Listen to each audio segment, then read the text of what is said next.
Sea air, so bracing. Welcome to another episode of Fully Charged, this time coming from somewhere on the Atlantic coast of Portugal. I don't even know where I am, but it's fantastic. And this is the brand new Renault Zoe, the new Renault Zoe with a bigger battery. Not bigger physically, no, not bigger with weight, a little bit bigger with capacity. This is the 41 kilowatt hour Renault Zoe. I'm driving up the coast of Portugal and it's absolutely amazing. We've been flown out here by Renault. It's very nice. We're being put up in a hotel tonight by Renault. That's very nice. I'm just being very transparent. We didn't have to pay for that, but we're paying for it at the moment because it's quite refreshing. It's December in Portugal. It's not exactly sunbathing weather. Let's go for a drive.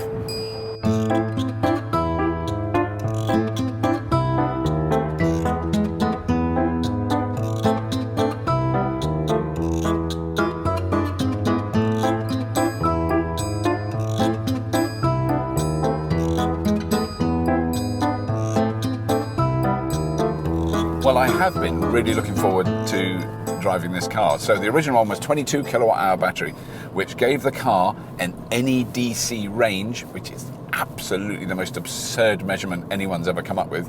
An NEDC range of 120 miles or something like that. Absolute nonsense. It did about 80 to 90. It was in that region. This is the new Renault Zoe with a 41 kilowatt hour battery. So not quite double, but bloody close. Exactly the same size, only 15 kilograms heavier, but much more energy dense, completely redesigned battery.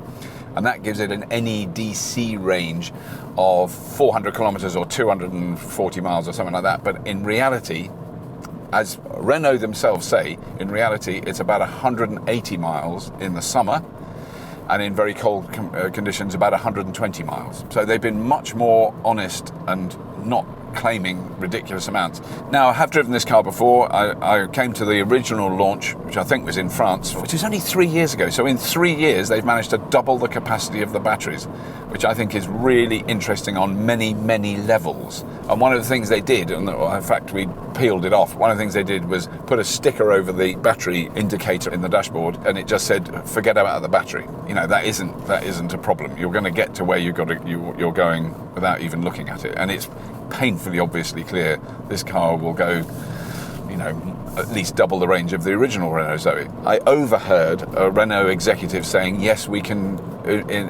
swap the batteries from the original Renault Zoe and put this new battery in. Because it's exactly the same size and in exactly the same module that goes under the car, there's not really any reason why they can't do that I can think of. BMW are doing it with the i3, and it sounds like Renault are going to be doing it in this car, which would be brilliant if you've already got a Renault Zoe and you want to swap your battery and put a bigger battery in and you can afford it.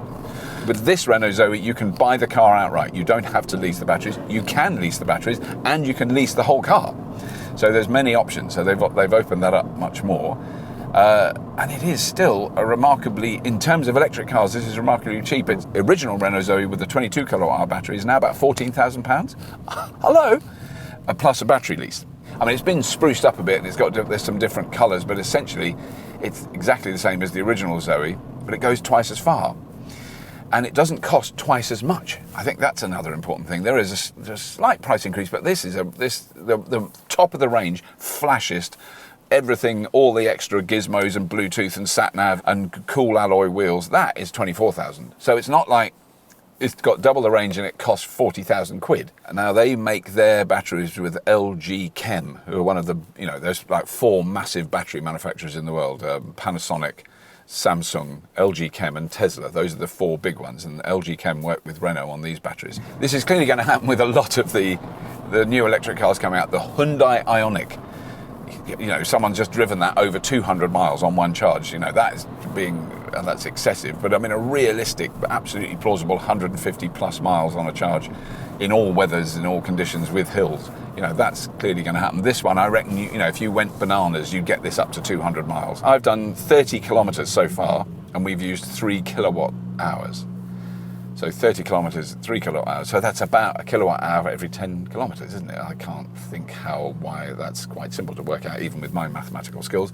And there's 41 kilowatt hours of usable electricity in the batteries, which implies, they keep using that term usable, implies it's actually got more kilowatt hours than that. So that is, what's that saying? 400 kilometres. if it's 10. Yeah. So the CEO of Renault Nissan, Carlos Ghosn, who I've interviewed on this show in the past, amazing man, has just published a kind of blog where he talks about the triangle, the transitional triangle away from fossil fuels. And what his triangle is renewable energy, electric vehicles, and smart grids. And the smart grids bit is what is actually very interesting, because Renault are very busy talking to European power grids, to network operators about the way that vehicles charge, and obviously the way they can discharge into the local network. Because what you've got basically is a computer and a battery on wheels. That's what this thing that I'm sitting in now is. It's a computer and a battery on wheels. And you plug your car in, and the electricity, the car and the charging system understands the cost of the electricity, the source of the electricity, i.e. more renewables, nuclear, wind, solar, or just pure renewables in the case of Portugal, then it will charge it faster. And if there's a lot of coal being used or a lot of gas being burnt, it charges slower. And so the big step is obviously when it can go the other way. So it can charge when electricity is clean and cheap, and that's a really interesting, I want to underline that, when electricity is clean and cheap. Those two things go together. When electricity is clean, it's cheap.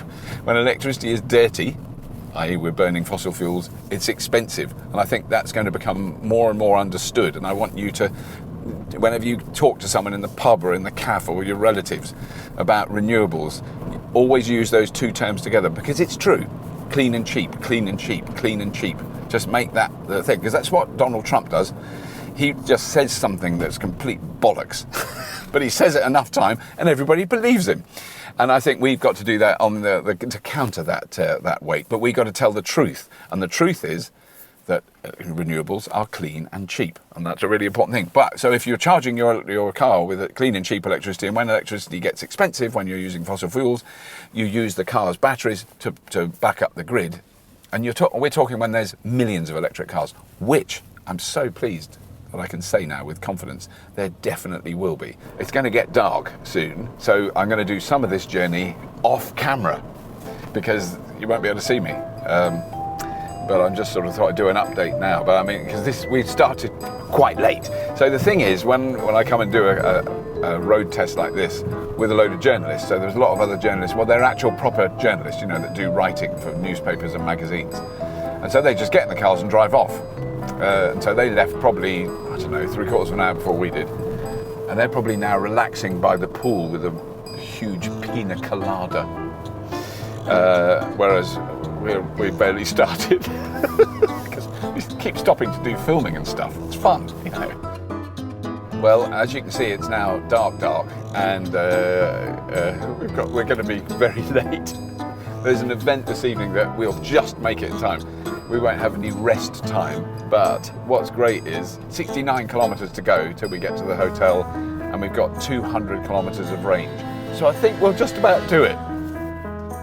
We did eventually get to the hotel after many kilometres of driving through the rain and the night. We saw the impressive display of Renault's new high-density battery technology. I spoke to a few of the Renault engineers, then we had a bite to eat, we went to bed, we got up at the crack of dawn the next day and set off again.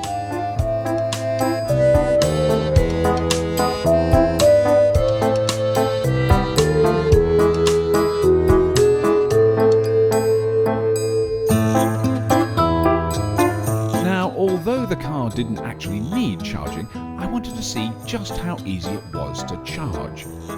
So one of the big advantages this car has, it's got one connector. They call it the chameleon connector. So you can charge this car from like a 13 amp plug, really low, slow speed, like you have in your house. You can charge it from a wall-mounted connector, a 7 kilowatt one. You can charge it from what we're doing now, which is a 30 kilowatts. So you can charge it from a 45 kilowatt charger.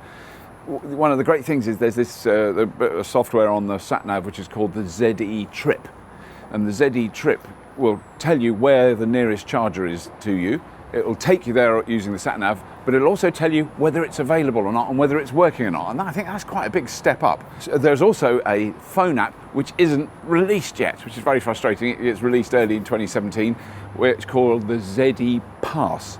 So that does exactly the same thing. So you can set up a journey on your phone. You can then, when you get in the car, it's in the car already, and it also does all the things like you can check where the chargers are and all that sort of stuff. And then it's called a door-to-door service. So it's literally, you go to, say you're going to a strange town, you park in a car park, you plug your car into charge, but you don't know where the office is for your very important corporate meeting. It continues to tell you where to walk to the office. So then you can walk from the car to your appointment. I mean, you're a highly important corporate meeting in a big office, or the dentist, or to have a prostate exam. I mean, it could be anything. You've got to wait at the doctor's, you may as well charge the car while you're waiting. Now, the thing I meant to say when I was talking about the ZE Pass, the app that you can get on your phone, which we haven't got yet, which doesn't come out till 2017, is that not only does it find the charger, plan your route, tell you how to get to the office or the prostate examination, it also allows you to use the charges. It's like a charge card. So instead of having a wallet full of cards, which is what I've got, you just use the app, and they're doing deals with Renault, doing deals with all the different charge systems in Europe and in the UK, so that you can have one thing that allows you to charge your car anywhere. And I think that's going to take a while to get fully implemented, but it's such a brilliant idea, and it's what all manufacturers should do. Because it's not down to us as drivers to decide which charge system we use. I just want to be able to drive up to a charger, use an app, and it works. I don't care if it's ChargeMaster or Ecotricity or plugged in places or pod point. I just want to use it, and I'm very happy to pay for it. I'm very happy that company gets the money because they put in the infrastructure. But it's a bit like buying petrol. I mean, do you always go, well, I'm not going to stop here because it's a Shell garage, I'm going to BP? I mean, you might do, I don't know, but I wouldn't. I don't give a toss. But when I bought petrol, I just stopped at the petrol station. I didn't care where it came from. So anyway, this is day two. Day one yesterday, we drove from Lisbon right up the coast to a very nice hotel that we never saw because it was dark when we arrived and it was dark when we left. This is the glamour of testing cars. The journey up was all along the coast road, which was very beautiful when it was still light. Lots of sun and wind and big waves. It was all very nice. It took a long time, but that was all on small, windy mountain roads. And today we're driving back to Lisbon on a motorway, so we're getting a fairly comprehensive idea of what this car is capable of. So far, today I've driven 50 kilometres, and we've got another, 55 to go to get back to Lisbon, and I have 180 kilometres of range. So clearly, that's not really a problem. The whole notion of range anxiety is basically kicked into touch, to use a sporting analogy. And I think one of the interesting things they were talking about last night is that people who haven't got anywhere at their house or at their apartment to charge a car can seriously consider this. If there's any public charging infrastructure in their town, which there will be, I mean, there's 80,000 chargers in the UK around and about, or if you can charge at work, then you just don't need to think about it. You only need to charge, if you're using it for commuting 20, 30 miles a day, you only need to charge it once a week. And if you want to do a long trip, then you can do a long trip, because you can do as far as the human bladder can stretch, so 180 to 200 miles in one go. It's a long time in a car. Plug it in, charge it in. If you're using a 60 kilowatt charger, which this car can take, then that's about 30 or 40 minutes in this car with a much bigger battery to get it to sort of 80%, to give you another 150 miles possible driving. So this one really does, it sets the bar very, very high again. Anyway, that's all. Thank you very much for watching. Obviously, I'm just going to quickly mention Patreon, because we are very, very reliant on the Patreon support that we get. It is fantastic that we get that support.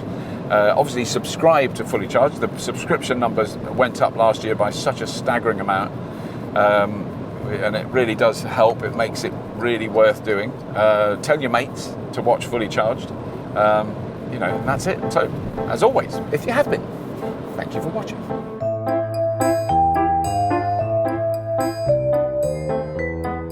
Now, just before we stop, there is one little addition. Now, we recorded this. This is the entire journey from Lisbon up to the hotel that we stayed in that night.